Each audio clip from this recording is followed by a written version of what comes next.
Olá, bom dia para você, seja bem-vindo a essa edição. Começa esse jornal, é claro, gente, agradecendo a sua presença, muito bom começar o dia com a sua companhia. Vamos iniciar essa quinta-feira olhando para tudo que vai ser assunto hoje, para você ficar por dentro dos temas que movem o Brasil e o mundo. Nesse 7 de março, vamos aos destaques. Abro para você o nosso cardápio de notícias. Déficit da Previdência cresce mais de 17% com recorde de concessões e precatórios. O governo cria nova cesta básica com menos processados e a gente te conta quais alimentos foram incluídos. Em meio a exercícios militares entre Estados Unidos e Coreia do Sul, líder norte-coreano ordena simulações de guerra real. E falamos também sobre hipervacinação. Homem que se vacinou mais de 200 vezes contra a Covid não teve efeitos colaterais. Bom, a gente te conta tudo isso e muito mais a partir de agora. Seja muito bem-vindo. Com quase 6 milhões de novos benefícios em um ano, o déficit da Previdência também cresceu a nível recorde no ano passado. O pagamento de precatórios e títulos de dívidas da União contribuíram para uma despesa maior que a receita. Vamos olhar melhor para esses números. O déficit da Previdência atingiu 306 bilhões de reais em 2023. O número equivale a um aumento de 17,2% em relação a 2022 e se refere ao sistema voltado para os trabalhadores do setor privado. Uma das causas da alta foi o recorde de concessões de novas aposentadorias e pensões do INSS e o pagamento de precatórios e títulos de dívidas da União a partir das sentenças definitivas da Justiça. O Ministério da Previdência Social afirma que o pagamento extraordinário de mais de 27 bilhões e meio em precatórios no mês de dezembro aumentou a despesa estimada para o ano. A despesa acabou subindo mais do que a receita. Ao mesmo tempo que aumentou a arrecadação líquida em 10,6% no ano passado em relação a 2022, o total de benefícios subiu 12,79%, mais de 2 pontos percentuais, o que levou ao aumento do rombo. No ano passado, foram concedidos 5 milhões e 900 mil novos benefícios, o maior número da série histórica desde 2006, no valor total de 10 bilhões de reais. Os dados constam do Boletim Estatístico da Previdência Social de dezembro, publicado na última semana. O aumento expressivo no total de benefícios emitidos, que superou 39 milhões, foi a maior alta desde 2017. Com mais benefícios no sistema em 2023 do que nos anos anteriores, subiu o estoque e aumentou a despesa de maneira geral. O governo federal publicou a lista com exemplos de alimentos que compõem a nova cesta básica. Já aviso que os alimentos ultraprocessados ficaram de fora. O Ministério do Desenvolvimento e Assistência Social publicou a lista com exemplos de alimentos que compõem a nova cesta básica. A portaria com a relação foi divulgada nesta quinta-feira. A nova cesta básica foi criada por meio de decreto e a norma serve para orientar políticas públicas e garantir o direito à alimentação. Pelo decreto, a cesta básica deve ser composta apenas por alimentos in natura ou minimamente processados, além de ingredientes culinários. Os ultraprocessados, que fazem mal à saúde, ficaram de fora da cesta básica. Até então, o governo havia publicado apenas os 10 grupos de alimentos que passariam a integrar a cesta básica. A portaria complementa a lista com alimentos semelhantes que também podem fazer parte da cesta básica. A lista inclui feijões, mas também podem ser ervilhas e grão de bico, cereais que contemplam arroz, aveia e macarrão, raízes e tubérculos como batatas e mandioca, legumes e verduras, abóbora e alho poró, frutas tradicionais ou da região, castanhas e nozes em geral, carnes e ovos, leites e queijos, açúcares, sal, óleos e gorduras, que incluem mel e banha de porco, café, chá, mates e especiarias, como açafrão e canela. A Receita Federal divulgou as novas regras para a declaração do imposto de renda. E olha só, a entrega vai começar no dia 15 de março e acaba no dia 31 de maio. Tem tempo, mas às vezes fica sempre para a última hora, não é verdade? Quem traz para a gente mais detalhes é o repórter Fernando Jesus. O programa de declaração será liberado na sexta-feira da semana que vem, o mesmo do dia em que começa a entrega. O formulário estará disponível na página da Receita Federal na internet. E a declaração ela é obrigatória em 3 casos. Quem recebeu rendimentos acima de R$ 30.639 em 2023. Em relação ao ano passado, esse valor aumentou, já que o teto era de R$ 28.559. Os contribuintes que receberam rendimentos isentos, não tributáveis ou tributados exclusivamente da fonte, cuja soma tenha sido superior a R$ 200 mil. Os produtores rurais que faturaram mais de R$ 153.199. Essa categoria também teve um aumento, já que em 2023 o limite era de R$ 143.599. E as pessoas que adquiriram bens com valor superior a R$ 800 mil. Esse valor, no ano passado, era de R$ 300 mil. A Receita espera receber 43 milhões de declarações nesse ano. O pagamento das restituições começará a ser feito no dia 31 de maio e vai até 30 de setembro. Por isso, quem quiser receber logo deve se apressar na entrega. Os idosos e contribuintes PCD terão prioridade no pagamento. Quem optar pela declaração pré-preenchida e por receber via Pix também terão preferência, mas é importante ficar atento aos erros do preenchimento do formulário. A Receita prometeu colocar em funcionamento nos próximos dias um aplicativo robô que vai ajudar os contribuintes a tirarem as dúvidas. E é importante lembrar que quem não entregar a declaração dentro do prazo pode receber uma multa. O valor varia de R$ 165,74 até 20% do imposto sobre a renda. O presidente Luiz Inácio Lula da Silva e o chefe de governo espanhol Pedro Sánchez ressaltaram nesta quarta-feira um certo otimismo em relação ao fechamento de um acordo de livre comércio entre a União Europeia e o Mercosul. Pois é, o tema volta a ganhar destaque apesar do novo impasse nas negociações que já duram mais de 2 décadas. Reunidos em Brasília nesta quarta-feira, o presidente Luiz Inácio Lula da Silva e o chefe do governo espanhol Pedro Sánchez discutiram os avanços em torno do acordo de livre comércio entre a União Europeia e o Mercosul. Ao final de um encontro a portas fechadas, o petista se mostrou otimista com a assinatura do documento, apesar do novo impasse nas negociações, que já duram mais de 2 décadas. A minha tranquilidade é que, segundo informações, a União Europeia não depende do voto da França para fazer o acordo. A União Europeia tem procuração para fazer o acordo e a França pode não gostar, mas paciência, faz parte do acordo, a França faz parte da União Europeia. A França se opõe à assinatura do texto em meio a protestos dos agricultores franceses que o rejeitam. Já a Alemanha defende alcançá-lo. Nós chegamos a uma situação que nós precisamos politicamente, economicamente e geograficamente fazer esse acordo. Nós estamos dando sinal para o mundo de que nós queremos andar para frente.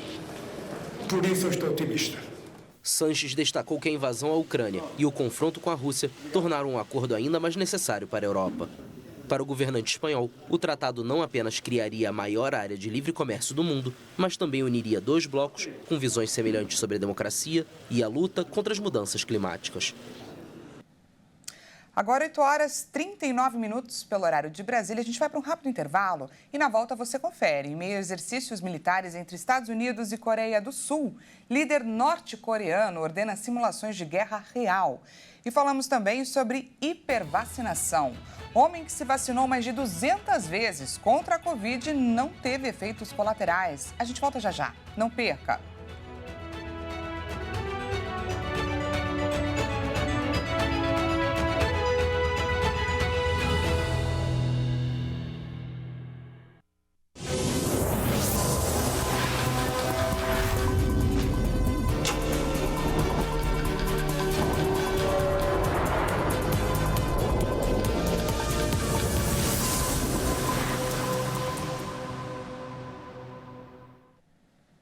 Seja bem-vindo mais uma vez. Nós estamos de volta e ao vivo, 8h42 pelo horário de Brasília. Voltamos com mais destaques dessa quinta-feira para compartilhar com você.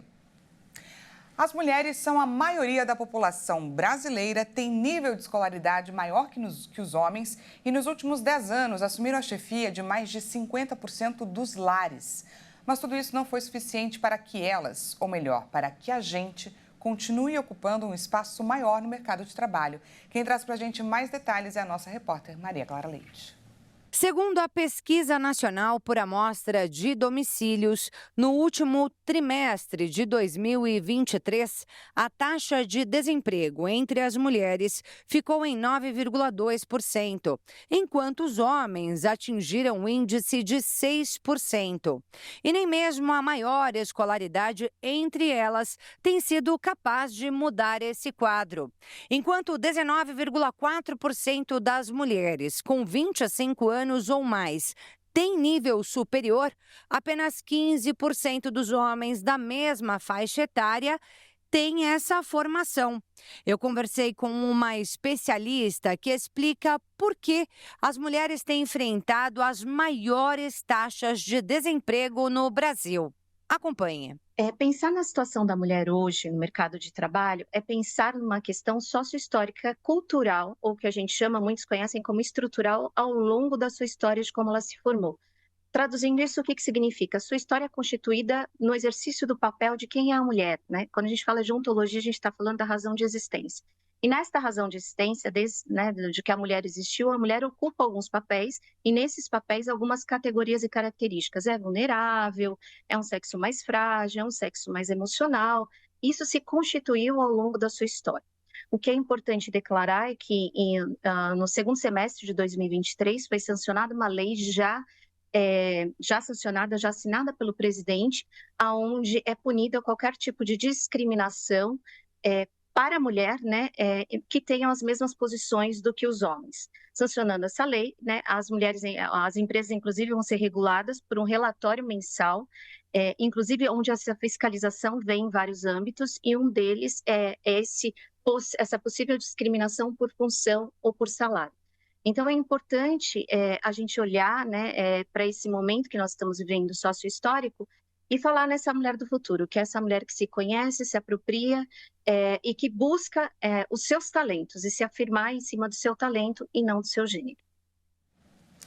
Mudando de assunto, nessa madrugada, a Polícia Rodoviária Federal interceptou um grupo de milicianos na zona oeste do Rio de Janeiro. A ação terminou com uma troca de tiros e a prisão de 9 criminosos. Outros 6 ficaram feridos e foram levados sob custódia para o hospital. Um dos 16 integrantes do chamado Bonde da Milícia, o Zinho, conseguiu fugir. Os criminosos eram monitorados há alguns meses pela polícia. E olha, não faltam alertas sobre os golpes aplicados por mensagens de SMS no celular. As ligações também continuam fazendo aí muitas vítimas e entre os principais alvos estão as pessoas com mais de 40 anos de idade. Em crimes de estelionato, os mais velhos são considerados alvos mais fáceis pelos criminosos, porque em alguns casos têm dificuldades com senhas e aplicativos e aí ficam mais vulneráveis às abordagens que ainda acontecem muito por telefone e SMS. Uma pesquisa da empresa de cibersegurança Silverguard mostra que 26% dos golpes contra pessoas acima de 40 anos começaram por ligação ou mensagem de texto. Para quem tem mais de 60, a taxa foi de 19%. E para vítimas com idades entre 18 e 39 anos, o indicador cai para 5%. Mas é importante que todos fiquem atentos. E tem algumas características que facilitam a percepção de que a ligação ou mensagem é um golpe, como, por exemplo, a falsa sensação de urgência, que faz com que a vítima tome uma decisão sem pensar nas consequências, como transferir dinheiro ou fornecer dados. Acontece muito dos golpistas falarem que a conta será bloqueada se os dados não forem fornecidos, mas é preciso ressaltar que os bancos não solicitam dados financeiros por telefone ou SMS. E quando a pessoa identifica ali algum indício de golpe, precisa verificar a autenticidade da solicitação por meio dos contatos oficiais da instituição, porque os criminosos costumam se apresentar em nome de bancos ou lojas conhecidas. Então, basta entrar em contato direto com esses lugares. E a recomendação é registrar um boletim de ocorrência para que as autoridades saibam o número ou os números usados pelos golpistas e assim possam tomar alguma atitude para evitar outros golpes.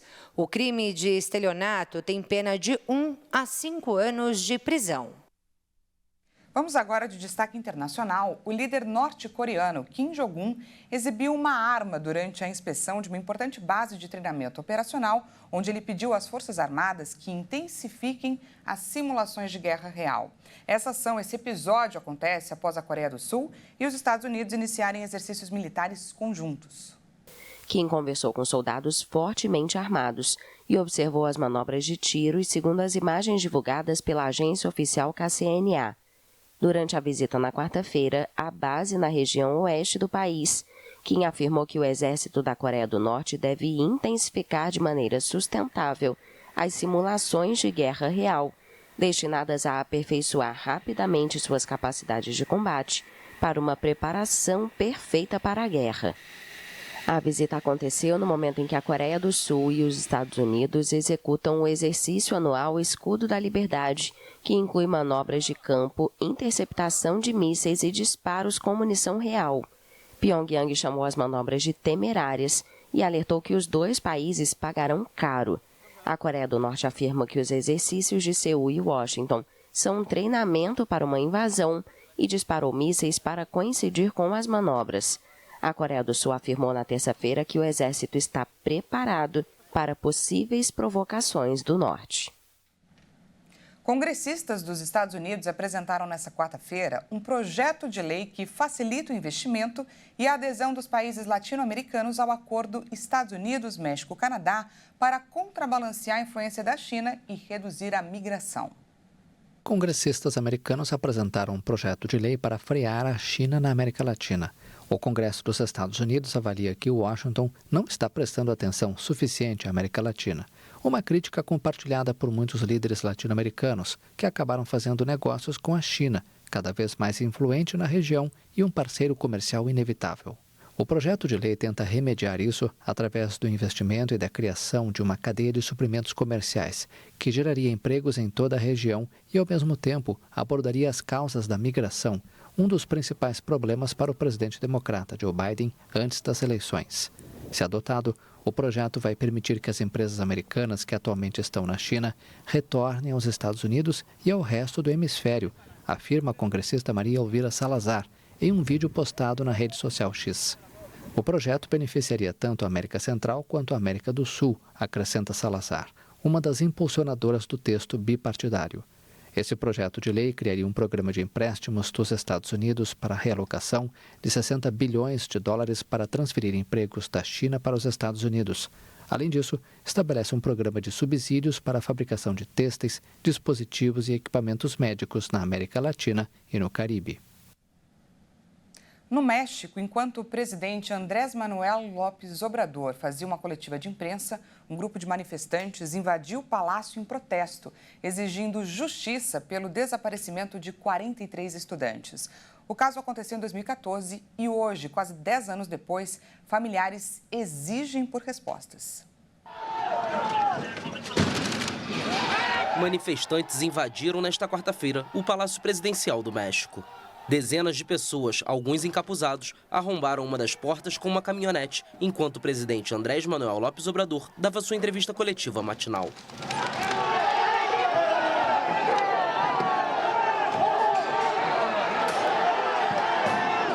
O grupo protestava exigindo justiça pelo desaparecimento de 43 estudantes da Escola Rural de Ayotzinapa em 2014.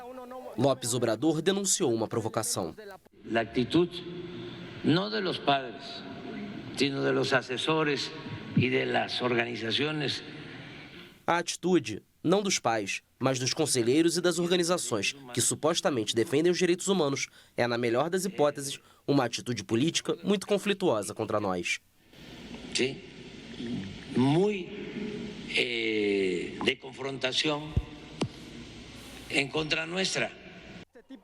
Os estudantes de Ayotzinapa desapareceram em setembro de 2014 na cidade de Iguala, no estado de Guerrero, no sul do México. Quase 10 anos depois, o caso ainda choca o país. Os familiares, acompanhados por ativistas e manifestantes, realizaram uma concentração na Praça Central do Zócalo, em frente ao Palácio Nacional, à espera de serem recebidos pelo presidente. Se a posição continuar assim, vamos continuar com o protesto e haverá uma escalada do protesto. Estamos trabalhando para tornar o protesto mais extenso e massivo. A primeira versão oficial do governo anterior era que os estudantes foram detidos pela polícia local em conluio com o cartel Guerreiros Unidos, que supostamente os assassinou e depois desapareceu com os corpos. Uma comissão do governo estabeleceu no ano passado que militares mexicanos estavam cientes do sequestro e desaparecimento dos jovens. Especialistas independentes da Comissão Interamericana de Direitos Humanos criticaram o Estado mexicano por sua insistência em esconder informações sobre o caso. Os Estados Unidos pediram ao primeiro-ministro do Haiti, país devastado pela violência, que acelere a transição para uma nova estrutura de governança e realize novas eleições.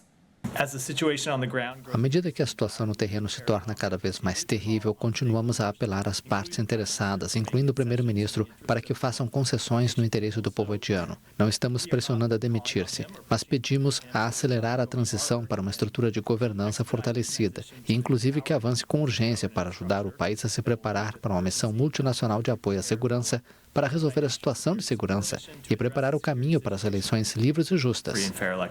A secretária de imprensa da Casa Branca, Karine Jean-Pierre, também afirmou que os Estados Unidos não pressionaram o questionado premier do Haiti para que renuncie. O país está devastado pela violência.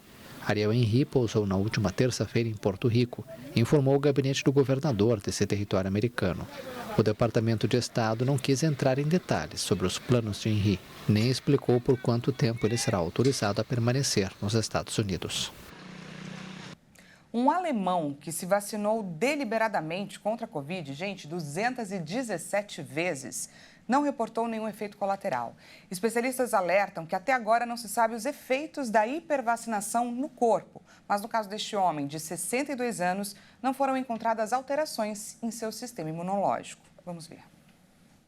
É o que aponta um estudo publicado na revista científica The Lancet Infectious Diseases, que classifica um homem de 62 anos como possivelmente a pessoa mais vacinada da história.